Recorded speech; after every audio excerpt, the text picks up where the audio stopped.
Hello everyone. Class 10 का linear equation in two variable कर रहे हैं और ये वर्ड प्रॉब्लम का कंसेप्ट लेक्चर 5 है। इस लेक्चर में हम लोग problems on time and work करेंगे। टाइम एंड वर्क से रिलेटेड जो प्रॉब्लम होते हैं उसको कैसे सॉल्व करते हैं। तो सबसे पहले देखोगे, एक क्वेश्चन दिया गया है कि 8 man and 12 boys can finish a piece of work in 5 days. 8 आदमी और 12 बच्चे मिलकर 12 लड़के मिलकर 5 दिन में काम को ख़त्म कर देते हैं। जबकि वाइल अगर 6 आदमी और 8 बॉयज 8 लड़कों को काम पे लगाया जाता है तो वो 7 दिन में काम को ख़त्म करते हैं। तो हमें बताना है कि अगर एक आदमी अकेले काम करेगा तो कितने दिन में ख़त्म करेगा, और एक लड़का अगर अकेले काम को करेगा तो कितने दिन में ख़त्म करेगा। तो देखो, टाइम एंड वर्क के बारे में क्लास 8 में आपने कुछ ना कुछ पढ़ा है, ठीक। तो अगर एग्जाम्पल के लिए मानो कि एक आदमी जो है वो 20 दिन में काम को ख़त्म करता है, 20 दिन में काम ख़त्म कर देता है। तो अगर मैं पूछूं, ठीक है, 20 दिन में पूरा का पूरा वर्क क्या होगा, फिनिश कर देगा। तो अगर मैं पूछूं कि वही एक आदमी एक दिन में 1 डेज वर्क, एक दिन में कितना वर्क ख़त्म करेगा। तो सिंपल सी बात समझो कि अगर 20 दिन में काम ख़त्म कर रहा है तो रोज़ 1/20 हिस्सा काम कर रहा होगा। यानी पहला दिन 1/20 हिस्सा काम किया, दूसरा दिन 1/20, तीसरा दिन 1/20, ऐसे कर करके कितना दिन काम किया, 20 डेज।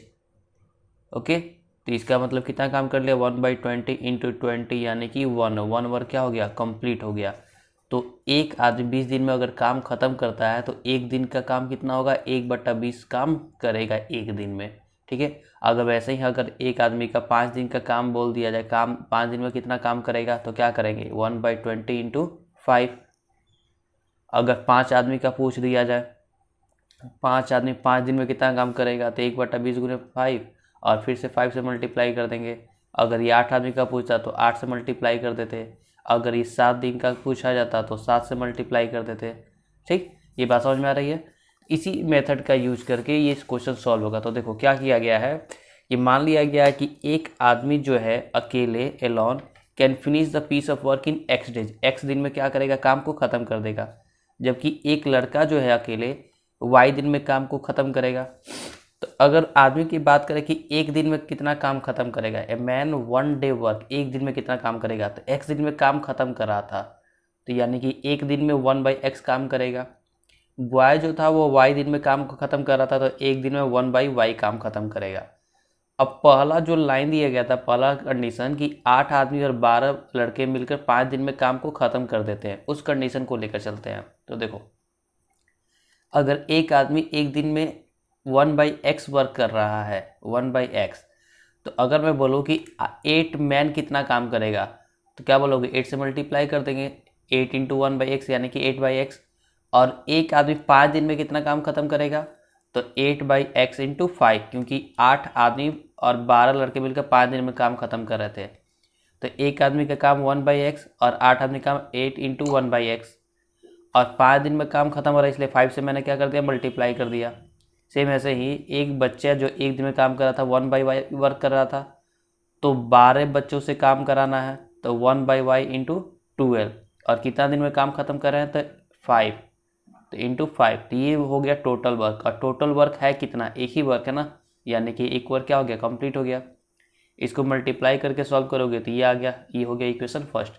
सेम इसी कंडीशन के हिसाब से जो दूसरा कंडीशन दिया था वो दिया था कि 6 man and 8 boys can finish A work in 7 days, 7 दिन में काम खत्म करेंगे, उस कंडीशन को लेकर चलते हैं। सेम वही, तो एक आदमी 1/x काम कर रहा था एक दिन में, तो 6 आदमी 6/x वर्क करेंगे, और काम कितना दिन तक करना है, 7 डेज तक, इंटू 7 यानी इतना काम मैन करेगा।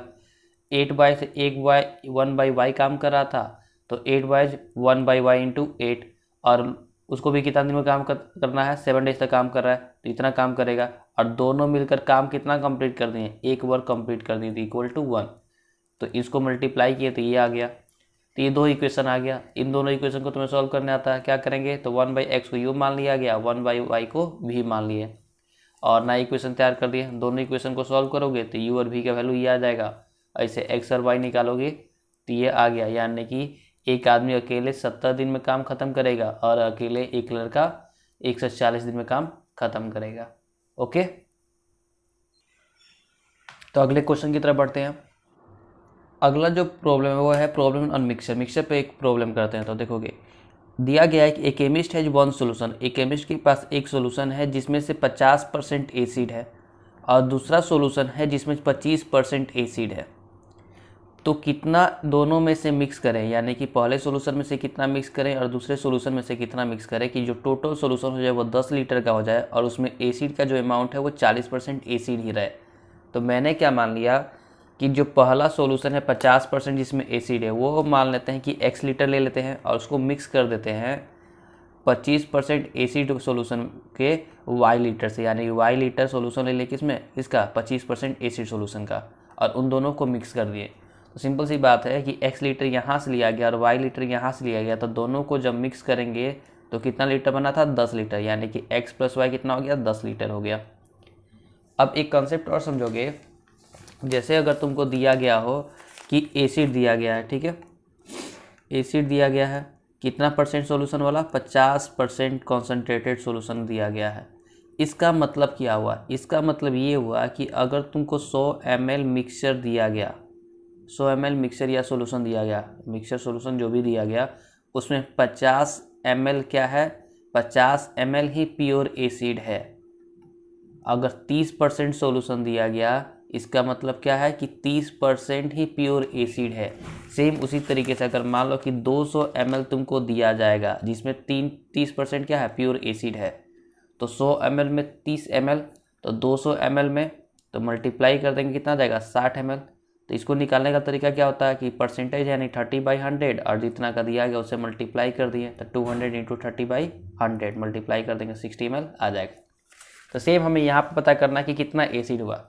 तो देखो x लीटर का मिक्स किया गया कितना, 50% सॉल्यूशन से, तो x × 50/100 कर दिए, और y लीटर में कितना कॉन्सेंट्रेटेड है एसिड, 25%, तो y × 25/100, तो ये पता चलेगा प्योर एसिड टोटल है कितना यहाँ से। और एक्चुअल में 10 लीटर में प्योर एसिड है कितना, 40%, तो 10 लीटर का 40% यहाँ से ये प्योर एसिड निकलेगा। तो ये दोनों तो इक्वल होगा प्योर एसिड। इसको कैलकुलेट करेंगे तो कैलकुलेट करने के बाद आ जाएगा 2x + y = 16।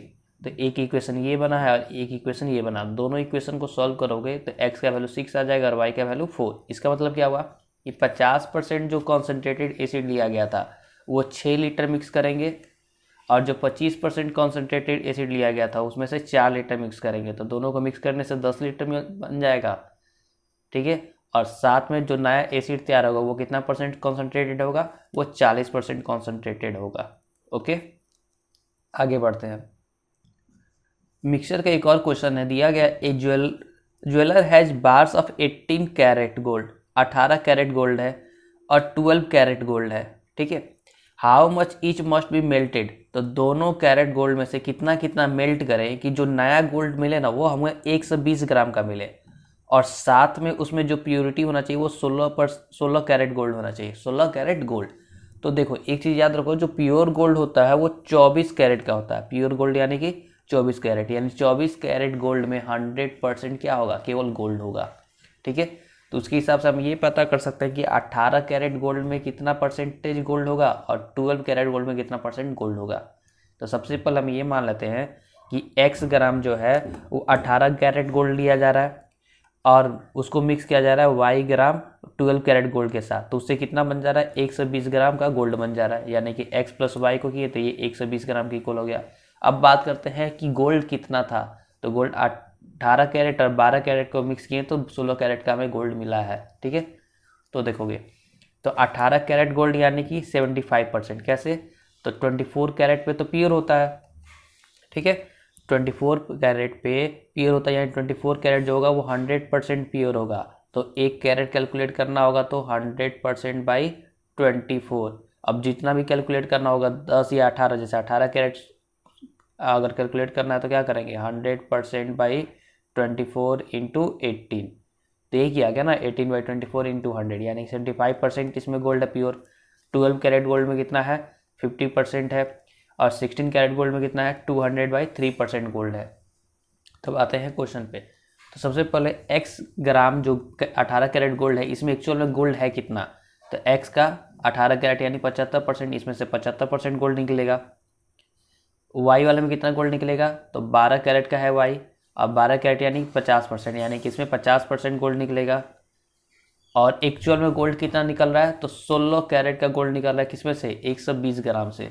तो 120 ग्राम का 16 कैरेट गोल्ड होना यानी 203/%, ठीक है। तो 203% का मतलब बाई 100, तो इतना गोल्ड एक्चुअल में निकल रहा है, तो दोनों तो इक्वल होगा। इक्वेट कर दिए और दोनों से जो इक्वेशन बना वो इक्वेशन मेरा ये बन गया। तो ये हो गया मेरा सेकेंड इक्वेशन और ये हो गया मेरा फर्स्ट इक्वेशन। दोनों इक्वेशन को जब सॉल्व करोगे तो x का वैल्यू आ जाएगा 80 और y का वैल्यू आ गया 40, यानी कि 80 ग्राम जो है वो 18 कैरेट का गोल्ड लेंगे और 40 ग्राम जो है वो 12 कैरेट का अगर गोल्ड लेंगे और इसको मिक्स करेंगे तो हमें 120 ग्राम का गोल्ड मिलेगा और साथ में इसकी जो प्योरिटी होगी वो 16 कैरेट गोल्ड होगी। ओके, तो आई होप कि आपको ये सारा का सारा जो भी कंसेप्ट था इसमें वो समझ में आया होगा। तो इसी के साथ आपका लीनियर इक्वेशन इन 2 वेरिएबल का जितने भी टाइप के वर्ड प्रॉब्लम बनते हैं लगभग सारे के सारे कंप्लीट हो चुके हैं। ठीक है, तो आप अपने बुक के जितने भी क्वेश्चंस हैं उसको सॉल्व करो। Thank you.